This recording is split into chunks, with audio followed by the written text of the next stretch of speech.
మీ పిల్లలు విదేశాలలో చదువుకుంటున్నారా? విదేశాలకు చదువుకోవడానికి వెళ్ళి మాస్టర్స్ గాని, ఎంబీఏ గాని పూర్తి చేసి ఉద్యోగాలు లేకుండా రివర్స్ వస్తున్నారు. అక్కడికి వెళ్ళడానికి 30,00,000, 40,00,000, రూ. 1,00,000, 2,00,00,000 పెట్టుకొని అక్కడికి వెళ్తున్నారు. అది కష్టపడి సంపాదించిన సొమ్ముతో కాదండి. అప్పులు, రుణాలు, లోన్లు, బ్యాంకు ఇంట్రెస్టులు కట్టలేక బ్యాంకు దగ్గర లోన్లు తీసుకొని మరి వెళ్ళిపోతున్నారు. ఆ తల్లిదండ్రులు ఎంత కూలిపోతున్నారంటే పిల్లలు అక్కడికి వెళ్ళి అయ్యో పిల్లవాడికి ఉద్యోగం దొరకలేదు, చదువు కంప్లీట్ అయిపోయింది, మళ్ళీ తిరిగి రావాలి, ఆ వీసా 5 సంవత్సరాలే ఉంటుంది. ఎంత మెంటల్ టార్చర్ అనుభవిస్తున్నారో తల్లిదండ్రులు. నేను తల్లిదండ్రులకు ఒకటే చెప్తున్నాను, మీ పిల్లలు గనక విదేశాలలో ఉంటే ఖచ్చితంగా మీరు శని హోమం జరిపించి చూడండి. ఇది అక్షరాల సత్యం, ఇది నిజం. ఎందుకంటే 25వ తారీఖున ఈ నెల జూలై 25వ తారీఖున శ్రావణ శుద్ధ విదియ నుండి శ్రావణ బహుళ షష్ఠి వరకు, శ్రావణ శుద్ధ బహుళ షష్ఠి వరకు మనకు సుమారుగా 21 రోజులు ఉంటుంది. ఈ 21 రోజుల్లో శని హోమం జరిపించుకోవాలి.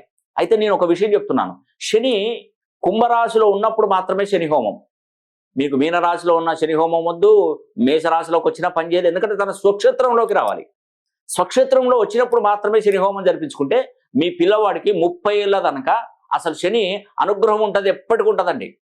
శని ఎంత మంచివాడంటే చాలా మంచివాడు. ఎందుకంటే నువ్వు నీ పుట్టినటువంటి గడ్డలో ఉండి, నువ్వు గడ్డలో పుట్టి నువ్వు విదేశాలలో చదువుకోవడానికి నీకేం అవసరం?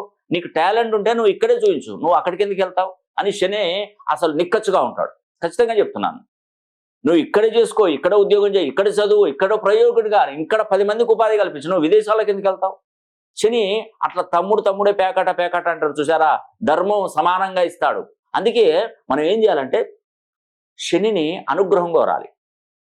శని అనుగ్రహం కోరి వెళ్ళు, విదేశాలకు వెళ్ళు. ఖచ్చితంగా మీకు అక్కడ ఉద్యోగం దొరుకుతుంది, వ్యాపారం చేయగలుగుతారు, వివాహాలు జరుగుతాయి, ఇల్లు కట్టుకుంటారు, హ్యాపీగా ఉంటారు. సో నేను చెప్పేది అది, ఫస్ట్ మీరు శని అనుగ్రహం పొందిన తర్వాత మీరు విదేశాలకు వెళ్తే మంచిదండి. ఒకవేళ అక్కడికి వెళ్ళారు, ఆల్మోస్ట్ వెళ్ళిన వాళ్ళు కూడా శని హోమం జరిపించుకోండి. మీరు రానవసరం లేదు, పేరు గోత్రనామాలు మాకు పంపించండి, శని హోమం జరిపించి ఆ వీడియో పంపిస్తాను. ఇంకొక విషయం ఏంటంటే అతి శక్తివంతమైనటువంటి కంకణాన్ని ఇస్తాను. భారతదేశంలో ప్రముఖ పుణ్యక్షేత్రాలు తిరిగి శని హోమాలు జరిపించి అక్కడ కంకణాలను పూజించిన తర్వాత ఆ కంకణాలు మీకు పంపిస్తాను. దేశ విదేశాల్లో మీరు భూమండలంలో ఎక్కడున్న పోస్ట్ ద్వారా నేను పంపిస్తాను. ఆ బాధ్యత నాది, నాకు అప్పచెప్పండి. ఖచ్చితంగా నేను నిరూపిస్తాను, చేసి చూపెడతాను. ఇంకోటి వారాహి హోమం, కొన్ని హోమాలు జరిపించినటువంటి వారికి కొంచెం టైం పడుతుంది, కానీ వస్తుందండి. ఆల్రెడీ వీడియోలు ఎడిటింగ్ పోయాయి, వీడియోగ్రాఫర్లతో ఎడిటింగ్ పోయాయి. మీకు కరుంగలి మాలలు కూడా, పూజించిన కరుంగలి మాలలు కూడా ప్యాకింగ్ అయిపోయాయి.